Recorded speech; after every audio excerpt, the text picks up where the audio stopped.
No pongan a grabar en la nube quien vaya a grabar, por favor.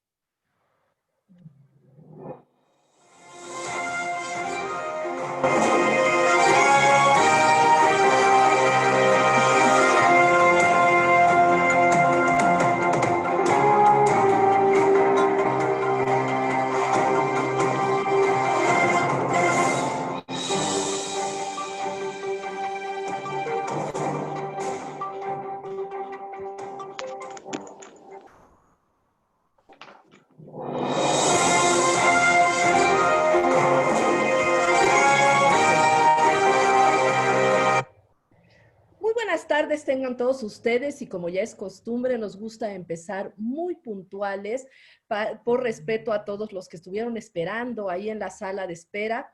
Y hoy tenemos un invitado muy especial que justamente está muy cercano a la información que tanto nos interesa saber como organizaciones de la sociedad civil que queremos estar muy informados. Justamente porque una sociedad organizada es una sociedad que denuncia, es una sociedad que exige y que ayuda a construir el México que todos queremos. Pues bien, sin más preámbulo, les voy a pedir, como les he pedido en otras ocasiones, que sus preguntas y sus sugerencias o comentarios los puedan hacer a este mail que vemos aquí en mi perfil, con el mail todosconmexico2021 o al WhatsApp 5544-030444 o que en el código QR, ustedes nada más tienen que tomar su teléfono, tratar de tomar una foto y en ese momento los va a direccionar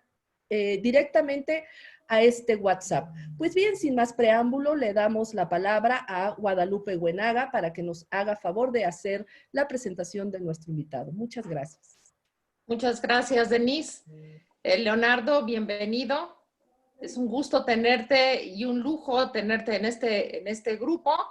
Y bienvenido a nombre también de todos los que no puedes ver. A ver, sin más preámbulos, voy a leer tu biografía. Bueno, tu semblanza de trayectoria, que es muy interesante. Leonardo Curcio es licenciado en Sociología y maestro en Sociología Política por la Universidad de Provenza, Francia. Es doctor en Historia por la Universidad de Valencia, España.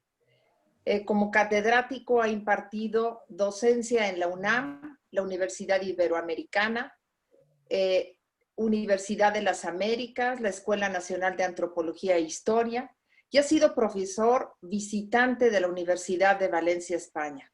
Ha coordinado 30 diplomados en análisis político y estudios estratégicos. Asimismo, ha dado cátedra en el Centro de Estudios Navales y el Colegio de la Defensa Nacional.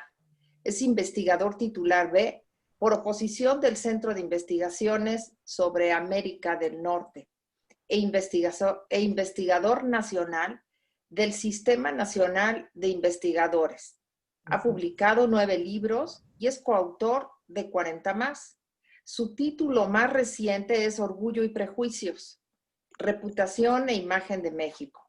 A su vez, es autor de más de 70 artículos científicos publicados en revistas especializadas sobre temas de política mexicana, seguridad nacional, seguridad hemisférica, teoría política y gobernabilidad.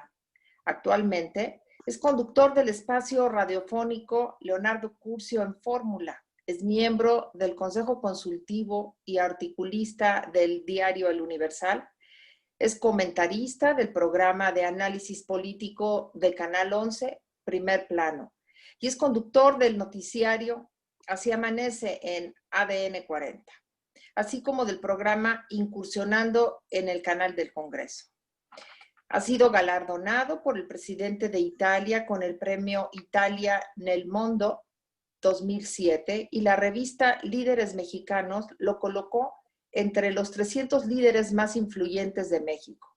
Ha recibido la medalla al mérito docente otorgado por el Colegio de Defensa Nacional, perteneciente a la Secretaría de la Defensa Nacional en 2016, y la medalla al mérito naval docente por parte de la Secretaría de Marina en 2017.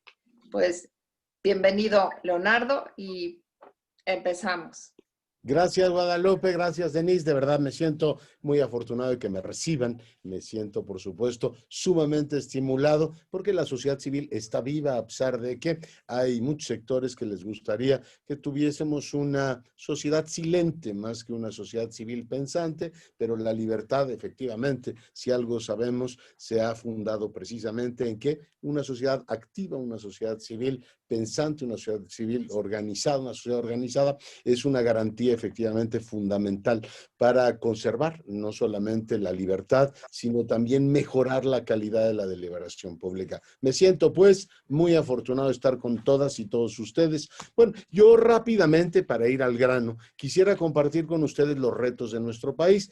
Tengo una presentación que, si les parece bien, la usamos como acompañamiento de datos, pues son un montón de gráficas y todo lo demás, pero para ir al grano, naturalmente la usaremos, pero no me detendré demasiado en compartir con ustedes o en analizar cada una de las cifras, porque considero que además este formato Zoom es tan profundamente familiar que pues no hace falta estar mostrando, como si estuviera uno en una conferencia, una presentación presencial, los detalles de las cifras. Pero bueno, déjenme ser extraordinariamente breve para también poder tener la ocasión de platicar con ustedes sobre los temas fundamentales, por supuesto escuchar sus puntos de vista. Nuestro país tiene 4 retos fundamentales en estos momentos y no son retos menores. Estamos ante retos que algunos de nosotros ya tenemos cierta edad, la inmensa mayoría de ustedes son muy jóvenes, pero que no habíamos visto. Un reto sanitario como el que hoy tenemos. Nuestra generación, ni ninguna otra, no la recuerdan los viejos, había visto un reto sanitario de las proporciones que hoy tenemos. Y la verdad hay que reconocerlo, en los últimos días ha tenido lugar la reunión de la Asamblea General de Naciones Unidas y prácticamente todos los líderes del mundo, todos, países europeos, norteamericanos, asiáticos, todos han efectivamente pues mostrado esta especie de pasmo, ¿no? Como dijo Antonio Guterres, la humanidad está sometida por un enemigo minúsculo, microscópico, que nos ha planteado pues un desafío sanitario nunca visto. Después tenemos ligado a eso un desafío económico colosal. También nos dicen que pues tenemos un nivel de crisis que desde precisamente el 1929 no se veía, por tanto, muchos años atrás hay que ir para encontrar un desafío también de esa magnitud. Tenemos un desafío político que este país pues tampoco había visto en los últimos años. Tenemos un presidente que merece un análisis muy particular y que por supuesto en los próximos minutos desarrollaré. Y en cuarto lugar tenemos una crisis o un reto de seguridad. Los 4 retos están efectivamente de manera simultánea actuando en la realidad de un México que pues se ve ciertamente profundamente comprometido por una situación que no es fácil desplazar. Rápidamente pues me remito a lo sanitario, que no hay mucho que yo les pueda decir. Lo primero es si será exitoso el desconfinamiento. Yo creo que está pendiente todavía el balance nacional. Ha habido una actitud gubernamental cuando menos sospechosa. El presidente de la República ha convocado en 31 ocasiones o ha notificado en 31 ocasiones que la pandemia ya está cediendo. O sea, ni Pedro invocó tantas veces al lobo como estas. Por tanto, si cada vez que nos dice que ya se va a acabar la pandemia, si el presidente se dedicara a ser pitonizo de estos que leen horóscopos, le dirían, oiga, van 31 veces que nos dice que ya se va a acabar y no se va a acabar, lo cual nos plantea un problema tremendamente serio. Más allá del balance que uno tenga de la forma en que el presidente y su gobierno comunican, de certidumbre. Ayer, sin ir más lejos, digamos, esta falta de certidumbre llevaba a la Secretaría de Hacienda a ampliar el programa que le llaman de CC, de créditos contables especiales, de un año, porque no sabemos, estamos hablando de 8.600.000 deudores, que no sabemos cómo van o gente que tiene digamos, un expediente de créditos, no tenemos ni idea de cuánto va a durar esto, porque no hay una información gubernamental, probablemente ellos no la sepan, pero que claramente nos permita decir, oiga, más o menos empiece a hacer su planificación para tal mes. Tenemos un problema tan serio que ahora mismo los diputados están presupuestando el presupuesto para el año próximo y los supuestos de los criterios de política económica con los que se está presupuestando, pues no sabemos si se van a mantener el mes próximo. Si ustedes ven el deterioro, en un momento más vemos los temas económicos, es pues prácticamente una cuestión de todos los días y en consecuencia, pues este asunto de si será exitoso el desconfinamiento genera pues, una pregunta básica. Está pendiente, como decíamos, el balance nacional y todo lo que tiene que ver con la consolidación de un sistema de salud, que me permito recordarles que pues antes de que nos efectivamente golpeara la pandemia, estábamos en el tránsito de desmontar el Seguro Popular para crear una cosa que llaman INSABI, que no sabemos si va a funcionar o no va a funcionar, pero las tres cosas siguen pendientes. Por supuesto, habrá que preguntarnos una vez que esto termine si se actuó a tiempo o no. Desde el punto de vista de muchos observadores, los países latinoamericanos o los americanos en general, porque Estados Unidos nos acompaña ahí, son los que más han sufrido con la pandemia, a pesar de que han tenido pues información previa, porque lo que les ha ocurrido a los países europeos y asiáticos, a Irán, por ejemplo, pues les ocurrió bastante tiempo antes que a nosotros. Sí se hizo lo necesario, sí se informó apropiadamente a la gente, si el cierre de fronteras y aeropuertos fue correcto. En fin, hay que hacer todo un balance en el ámbito sanitario. Si quieres, vemos la siguiente, que todavía está pendiente, pero seguimos todavía metidos en el tema. En lo económico, ¿qué ha ocurrido? Pues que tenemos un doble componente. Por un lado, tenemos una crisis, digamos, crisis global, que ha pues deteriorado brutalmente los niveles económicos de México, y por otro lado tenemos el efecto interno. Es, por supuesto, absolutamente claro que antes de la pandemia, México era uno de los países que menos crecía de la OCDE. Incluso de América Latina era uno de los que menos crecía. El efecto 4T en materia de crecimiento económico se notó. Las decisiones presidenciales, en las que no abundaré por ser de sobra conocidas, desde el aeropuerto, su falta de claridad en la relación con precisamente los agentes económicos, una enorme voluntad de concentrar poder y generar por diversas razones. Si quieres, vemos la siguiente. Han venido efectivamente generando, por ejemplo, la confianza del consumidor se nos ha venido cayendo, a pesar de que el arranque de esta administración había sido de un enorme crecimiento del índice de confianza del consumidor y en los últimos tiempos hemos tenido este deterioro. Vemos la siguiente, si quieres, para ir rapidito en estos temas y no aburrirlos demasiado con números. México con la peor caída económica en América Latina es el FMI. Ahí están los datos. La verdad es que la situación es sí un componente COVID y otro componente el propio de las políticas gubernamentales. Vemos la siguiente, por favor. Lo que tenemos es el IGAE, un deterioro de 14% en el año, lo cual pues, nos permite prever que vamos a tener un 2020 absolutamente espantoso. Si vemos la siguiente, no quisiera aburrirlos demasiados con datos, este es el IGAE. Vemos la siguiente, por favor, es la representación gráfica. Hemos tenido un deterioro de la inversión, de más o menos el 30%. Sí, si quieres, vamos a la siguiente. De la inversión, un deterioro del consumo interno de más o menos el 20%. El jefe del Estado una y otra vez niega esta realidad, lo cual es bastante particular. Aparte, el reto que hoy tenemos es que tenemos un presidente profundamente polarizador, que al mismo tiempo que hoy se quejaba de que lo querían callar. Y uno dice, ¿quién querrá callar al presidente en este país? Lo que ocurre, y además dice, del 100% de las columnas, el 95% me es adversa. Pues es que él sostiene, por ejemplo, que el consumo no se ha caído por el efecto doble de la entrada de remesas y sus programas sociales. Y el consumo, queridas y queridos amigos, mal que nos pese, se ha caído 20%. O sea, no hay manera de decir que el consumo no se ha caído, igual que la inversión. Y cuando la inversión y el consumo se caen en una economía, aunque uno no sea más economista, dice, esto está rematadamente mal. Pero además tenemos una grave crisis presupuestal.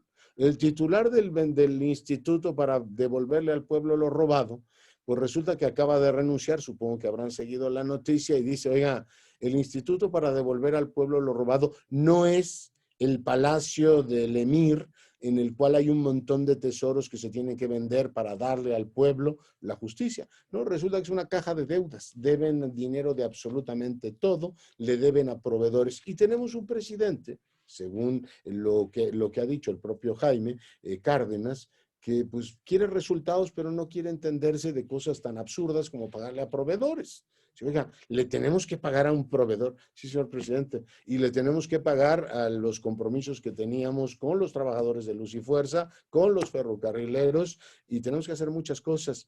Para el presidente el tema de los asuntos presupuestales son menores. Les ha pedido a sus secretarios que operen sin subsecretarios. Ya me dirán ustedes cómo funciona un secretario si no tiene subsecretarios que operen técnicamente el Estado. Una crisis presupuestal muy fuerte que ha arrinconado la narrativa de este gobierno de que iba a haber dinero a espuertas, así que el dinero iba a salir de todos lados una vez que los lujos del gobierno, empezando por el avión, y digamos, se refrenaran, que se combatiera la corrupción. Se supone que ya no hay corrupción y el dinero no fluye como si fuera un pozo petrolero. O sea, tenemos una crisis presupuestal enorme y, bueno, pues a los propios funcionarios les está diciendo algo tan profundamente descorazonador como que pues no van a cobrar aguinaldo. Yo me pregunto cómo va a ir el Buen Fin de este año si todos los burócratas dicen que no van a tener aguinaldo. Yo espero que no pase esto al resto de la economía, pero la idea de activar el consumo a finales del año pasa, entre otras cosas,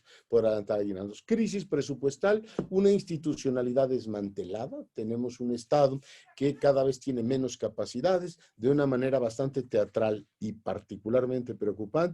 El jefe del Estado les acaba de pedir, entre comillas, pedir a los reguladores que se abstengan de regular, que es algo así como en una, no sé, jurado de premiación. Dicen, usted absténgase de premiar porque yo ya tengo quienes, o sea, absténgase de evaluar las candidaturas porque yo ya le voy a decir quién ganó el premio. Entonces, bueno, pues sí, señor, si usted me lo pide, yo con mucho gusto. Dígame quién es el ganador. La ganadora es Denise Smith. Perfecto. Bueno, pues ya te quedas tan tranquilo. Los órganos reguladores, ayer renunció el de Senagases, está para regular, pero que tú, digamos, el superior jerárquico, en este caso, de la administración pública, diga, tengan la bondad de disolver su efectivamente función para que me permitan desarrollar mi política sin absolutamente ningún contrapeso. Y bueno, los contrapesos son fundamentales en cualquier parte, ¿no? Una, digamos, empresa requiere de los mismos, cualquier organización requiere de contrapesos, órganos colegiados, que por lo menos contrasten las decisiones personales y deliberen, por lo menos. Es decir, oiga, esto que dice el señor presidente, de que vamos a rifar, por ejemplo, el avión, ¿es la mejor idea? No, si no hay contrapesos, pues todo el mundo dice, señor presidente, lo que usted diga.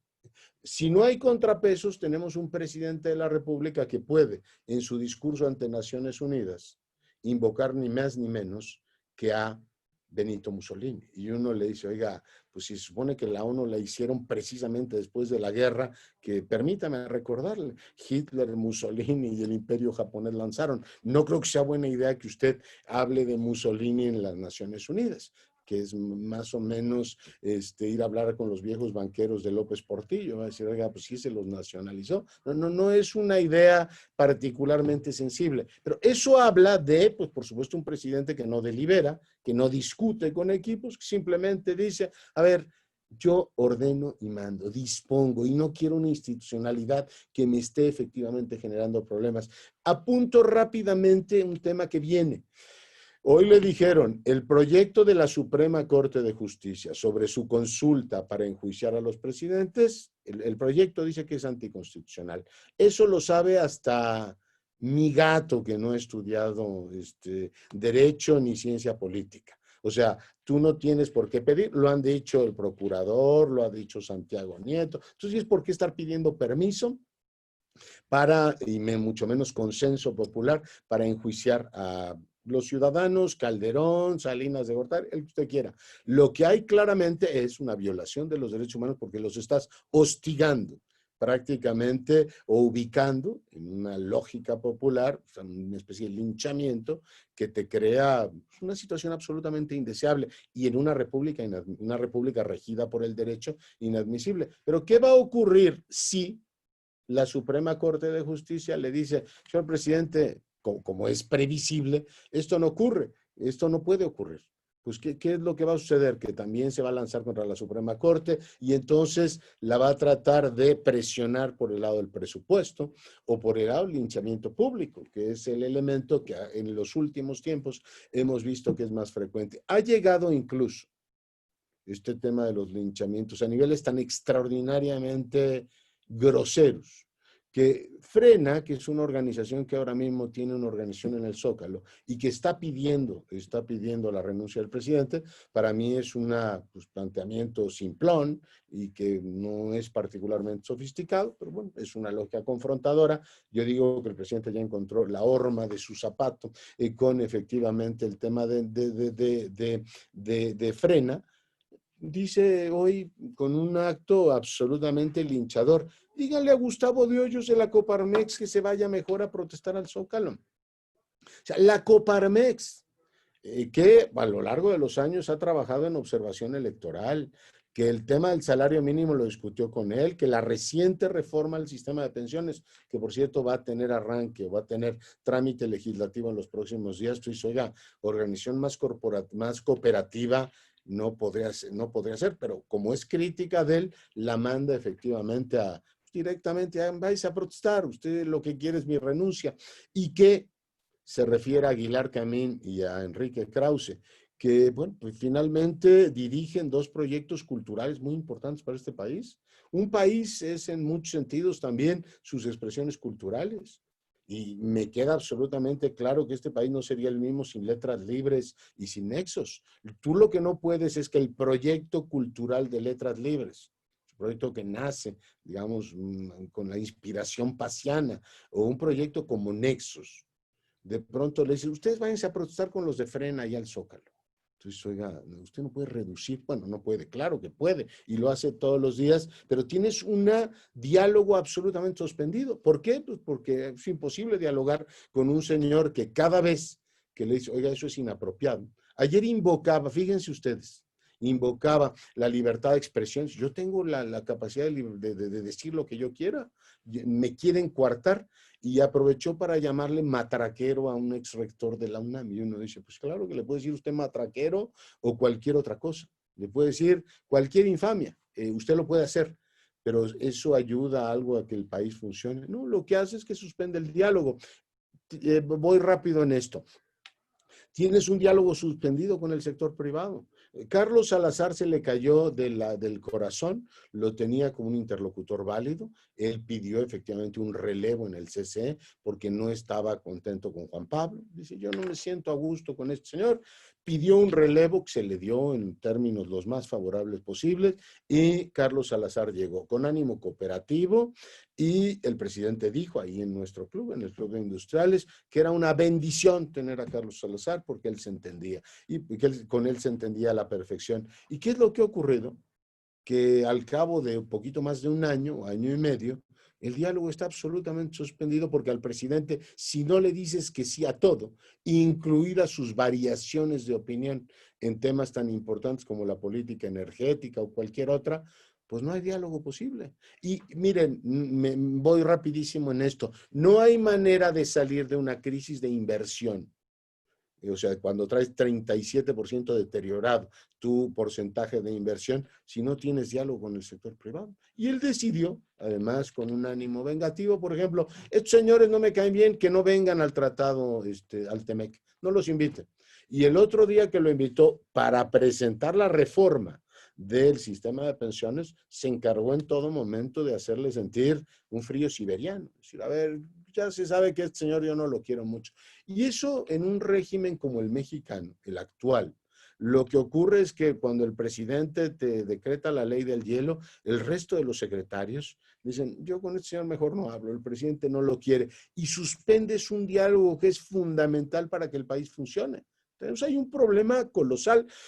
Porque el señor que despacha y vive en Palacio Nacional ha suspendido un diálogo. Sus monólogos, hoy la mañanera duró 3 horas, son cada vez más frecuentes y su lógica es una narrativa de la exoneración permanente. O sea, él todos los días justifica que las cosas no ocurren porque hay fuerzas extraordinariamente perversas que uno lo quieren callar, Fíjense, los 650 intelectuales que me pidieron moderación y me pidieron un cambio de tono, me quieren callar, quieren sacar al presidente de la conversación pública. Decir, oiga, no, o sea, lo que están pidiendo de la manera más comedida es, usted no puede dedicarse a polarizar, lo que ya hablaba. Dos, buena parte de su argumentación es que el país está de maravilla. Al principio del 2020 los invito a que vean su primera mañanera, nos va a ir de maravilla, el país está fantástico, nos está yendo requete bien, decía.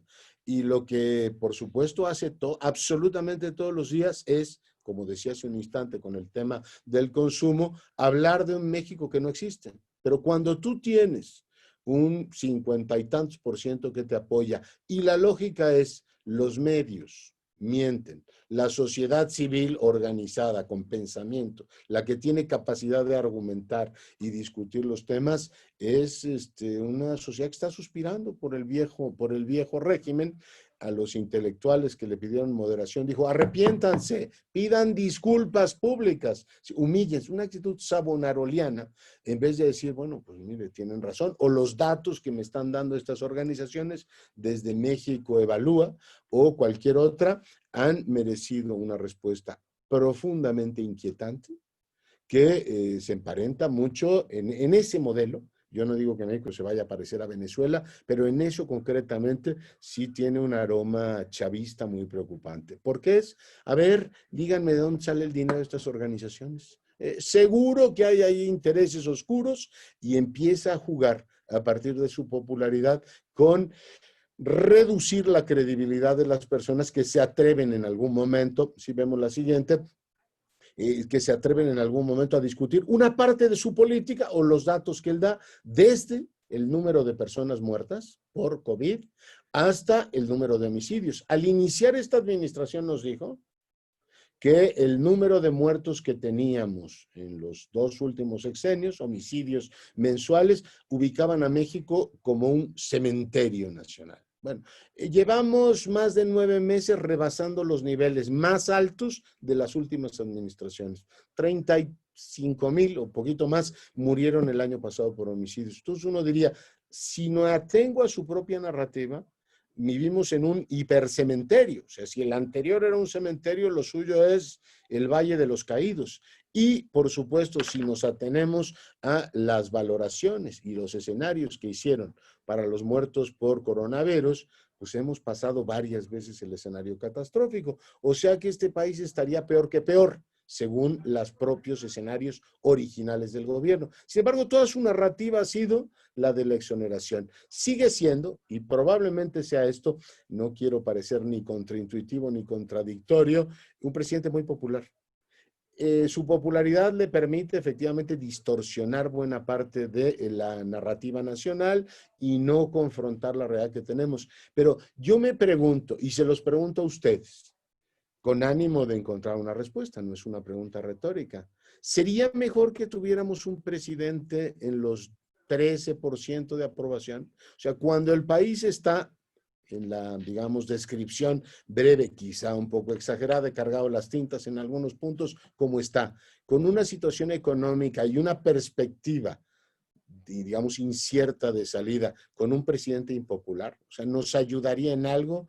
Yo creo que si la gente sigue creyendo que esto está bajo control, que si la situación efectivamente es en estos momentos todavía un asunto de procesar a Calderón o no procesarlo, o que había bienes inagotables en las arcas del Estado y que entonces los iban a subastar y a partir de las subastas todos íbamos a ser felices y que con la venta del avión iba a alcanzar para absolutamente todo. La dichosa venta del avión le salió más cara al propio horario, que ahora tiene que pagar hasta el costo de los boletos. Pero bueno, seguimos teniendo un presidente sumamente popular. Vemos la siguiente, por favor, para ir concluyendo y poder efectivamente entrar al diálogo. Seguridad, pues lo que tenemos es una crisis ya fuera de cualquier valoración política, una crisis atendiendo a los datos extraordinaria.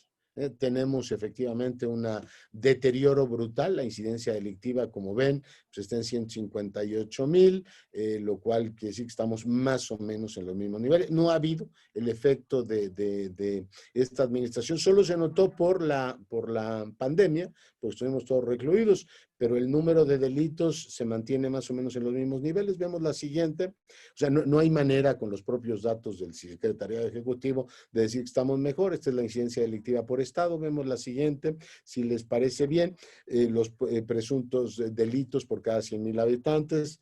Ves que pues no hay entidades federativas gobernadas por Morena o por otro que funcionen mejor. O sea, el mal está en todo el país y por tanto pues no hay manera de decir que la estrategia que ahora tenemos de abrazos y no balazos, de no declararle la guerra al narco, de tener la Guardia Nacional desplegada a 2 años de esta administración no ha dado absolutamente ningún resultado. Todas las formulaciones presidenciales de que con programas sociales masivos se iba a reducir los niveles delincuenciales, pues habrá que decirle que a lo mejor estaba movido por la mejor intención, pero hasta ahora los resultados han sido contundentemente contrarios al postulado original del gobierno. Por tanto, un fracaso.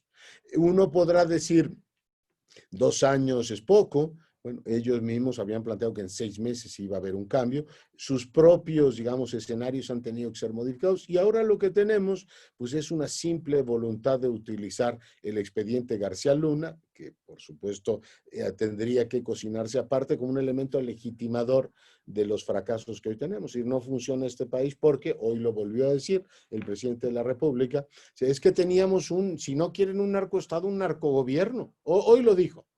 Y uno dice, bueno, supongamos en el peor de los escenarios que del 6 al 12 hayamos tenido un narcogobierno en este país. Supongamos. ¿Cómo explica uno que del 18 al 20 el índice delictivo sigue en los niveles que tienen y los homicidios estén por arriba de la época del narcogobierno? O sea, se cae, es digamos como un castillo de naipes la argumentación gubernamental en esto, pero políticamente sigue siendo profundamente útil para él y hay un sector que está todavía dispuesto a defenderlo. Cada vez le cuesta más a las plumas oficialistas defender, porque tú, pues por más servil que seas, pues es muy difícil argumentar que lo de la rifa del avión fue un éxito, que el discurso ante la ONU fue una cosa memorable. Te cuesta mucho argumentarlo, incluso aquel que cree en la 4T, pero le cuesta mucho más tener este acompañamiento. Es cada vez más costoso estar oyendo a un presidente que ataca a los intelectuales de una manera tan extraordinariamente poco elegante y que merezca un apoyo. ¿Qué es lo que ocurre? Pues tienes una lumpenización del apoyo que sigue siendo muy alto, pero la sofisticación en la elaboración de la 4T es paupérrima. Subrayo, cuando uno ve digamos, el debate que hay al interior de su partido, pues todo puede decir uno menos que lo que se están discutiendo ahora en Morena sea un nivel de debate de altura sobre los grandes desafíos que tiene el planeta. El presidente ha decidido que estos retos que tiene el país, que estoy concluyendo con ello, que son el sanitario, el político, el de seguridad y el económico, en realidad están efectivamente ante o se resumen en uno, que es apoyarlo a él o criticarlo.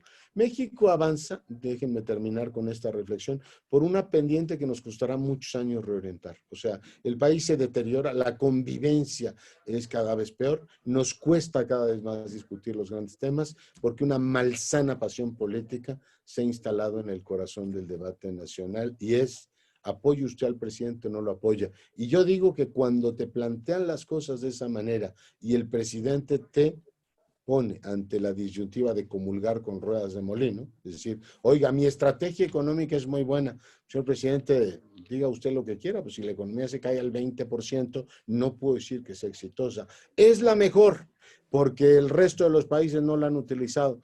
Pues porque lo dice usted, pero cuando tienes un deterioro del 20% o 2 millones más de pobres, es muy difícil decir que tu estrategia es un éxito. Pero cuando tienes esta malsana pasión política por decir, me está usted contradiciendo, no hay manera de discutir, porque cuando las emociones políticas sustituyen cualquier diálogo fundado en datos y en razonamientos, pues el asunto se vuelve mucho más una discusión, digo yo, de porras en el estadio de fútbol. Si no importa lo que ocurre, va ganando mi equipo y cada vez soy más agresivo con la porra del frente y esto creo que nos va a costar muchísimo salir. Las sociedades que se polarizan y pierden el centro racional en su discusión, Pasan muchísimos años para que se curen de eso. Algunas pueden efectivamente ir al abismo. Yo espero que no sea el caso nuestro, pero pues ahí tienes Venezuela, como en 20 años ha sido un país que no solamente se arruinó su economía, sino que se arruinó su capacidad de diálogo. Yo espero que, por supuesto, lo podamos reorientar, pero dejo ahí la reflexión. Esos son los retos que a mi juicio tiene nuestro país. Muchas gracias por su atención. Pues muchísimas gracias, Leonardo. Realmente nos das una perspectiva clarísima de lo que falló y empezaste a decir, aquí está la pregunta. Hablaste de los retos sanitario, económico, político y seguridad. La pregunta es, ¿por qué México no ha crecido a la velocidad de otras naciones desarrolladas en los últimos 20 o 30 años? Y le dice aquí la persona, bueno, parece que lo que ahora se ve como problemas de corto plazo, pues han sido los problemas de los últimos 30 años. Nos han faltado 2 Es y nos han faltado 2 Eses. Nos ha faltado la educación, la segunda es el empleo o emprendimiento, y la salud y la seguridad. ¿Qué no habrá forma que nos concentremos de veras en trabajar en estas 2 Es y 2 Eses? Y como país hagamos uso de la tecnología, el internet, y formemos una cultura de modernidad que nos haría falta y sobre todo en esta crisis. No, absolutamente. A ver, yo creo que ese es el camino. El gran problema que tenemos es que estamos instalados en discutir la pasión política y no la ruta que debería cambiar este país. O sea, cuando el debate nacional es ese, pues en vez de estar construyendo un futuro que nos permita salir de la situación. Déjame agregar una cosa a esta muy interesante pregunta. En los últimos 20 y tantos años este país había crecido en torno al 2%, un crecimiento inercial. Y si uno le echa un vistazo a los pilares que cada año calcula el World Economic Forum sobre la competitividad de las economías, está clarísimo cuáles son los males de México. El tema de la educación es fundamental. Tenemos una fuerza laboral o mercados laborales poco competitivos. O sea, la productividad de este país está estancada. Nos cuesta mucho tiempo hacer o mejorar ciertos procesos y ser, digamos, mucho más eficaces con el tiempo. O sea, el tema de la productividad lo tenemos estancado. Pero hay otros dos que son absolutamente capitales. Uno, la calidad de las instituciones. O sea, México es un país que sale, creo que en el 112 en calidad de las instituciones. Tú vas y denuncias un delito tan grave como el homicidio, y la posibilidad de que haya alguna consecuencia es del 6%. Eso se llama un porcentaje de bateo terrible. Cuando tú tienes estoy hablando de la impunidad, podría hablar de cualquier otra cosa. La calidad de tus instituciones es bajísima y por tanto, pues no tienes los resultados que querrías. Y la otra que es muy grave y que no hemos resuelto es que en infraestructura creo que nos vamos al nivel 60. O sea, no hay economía que crezca si tienes una economía absolutamente saturada, una infraestructura absolutamente saturada. Si en este país no construyes aeropuertos, autopistas, puertos, amplías las posibilidades de hacer negocio en las ciudades, tú tienes crecimiento, pero extraordinariamente acotado. Yo creo que el cuento lo tenemos. Ayer me decía Braulio Arzuaga, por ejemplo, está parado el turismo y en los próximos meses seguirá parado.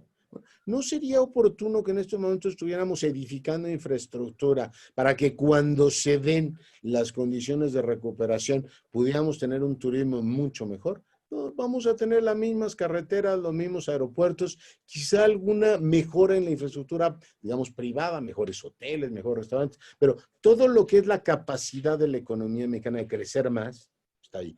Antes crecíamos al 2%, déjame decirlo. Ahora el reto es que el 2% nos parece un sueño. Desde el 18 para acá, el 2% nos parece pues, un sueño, una especie de lujo asiático, que no está bien, porque no era suficiente, pero ahí están los desafíos. Gracias. Leonardo, buenas tardes. Muchísimas gracias. Oye, nos preguntan, si ganan los demócratas en Estados Unidos, ¿qué posibilidad le ves a México?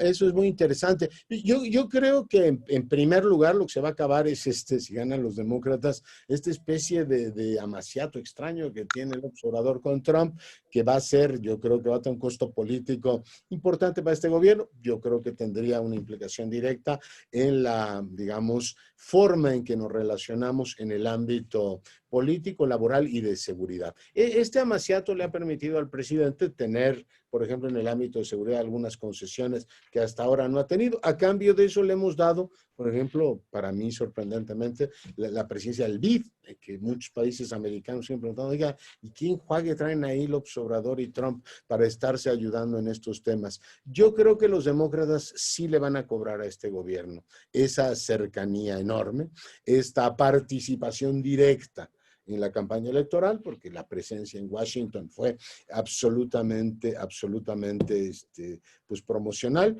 Y pues hay que recordar que en el momento que terminaba su discurso, Donald Trump, diciendo que él respetaba mucho a los mexicanos, Joe Biden subió un tuitazo diciendo, este señor hizo campaña diciendo que los mexicanos eran violadores y no sé cuántas cosas más. Y nadie se atrevió, es decir, el presidente de México, a decirle a Donald Trump que, pues que recordarle esas palabras que tenía.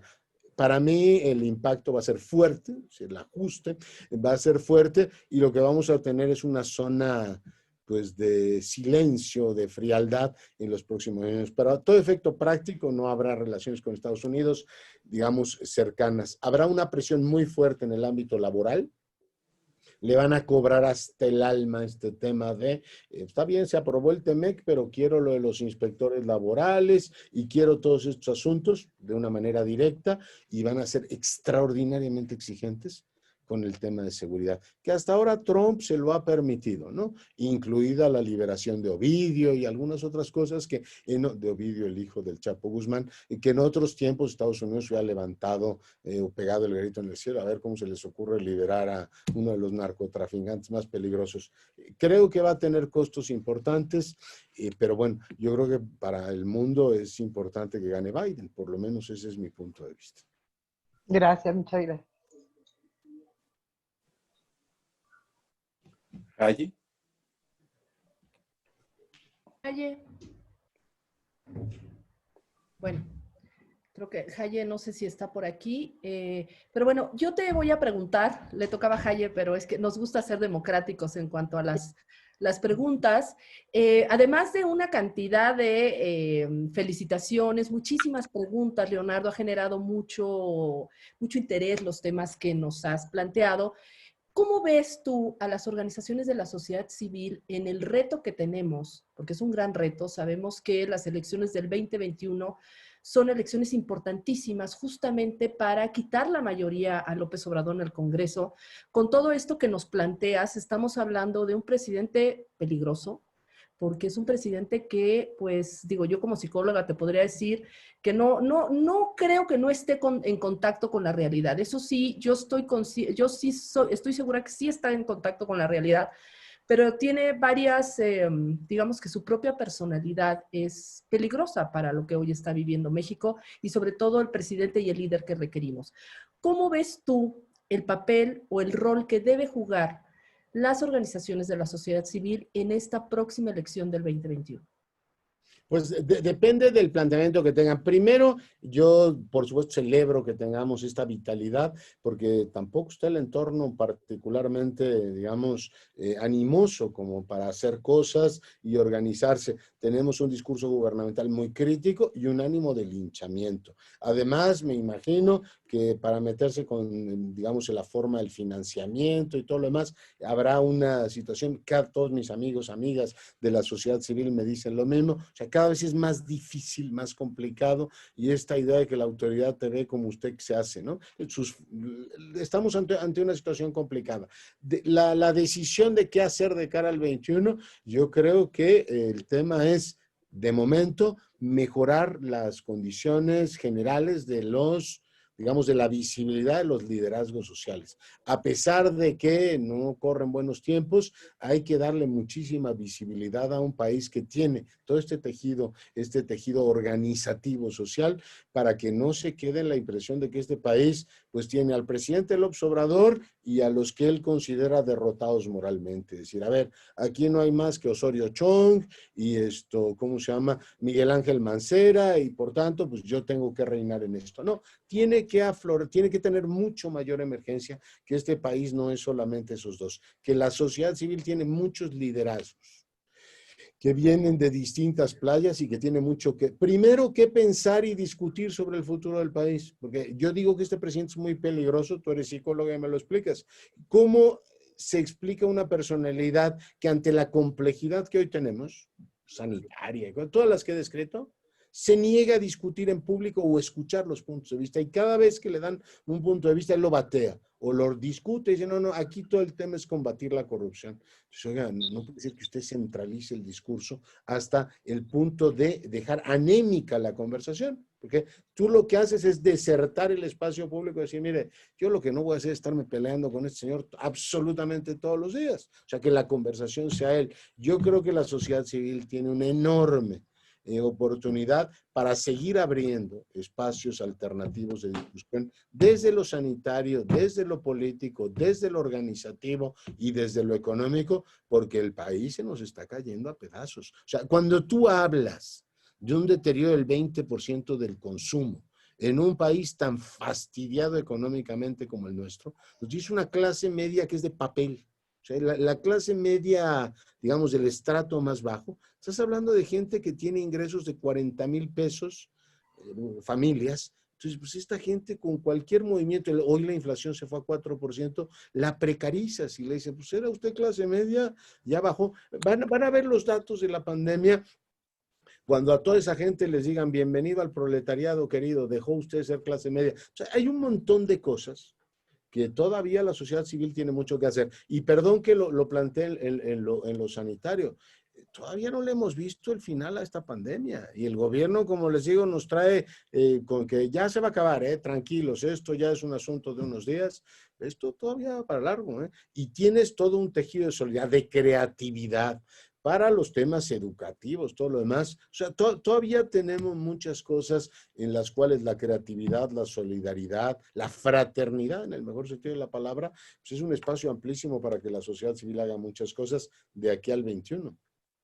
Y ojalá esos liderazgos afloren y empiecen a encontrar los partidos y los frentes, pues gente de primer orden que presentara las boletas electorales para que no nos planteen del López Obrador o los enemigos del López Obrador. No, los amigos de México, todos con México, y el presidente no es México, es parte de México, pero no es México.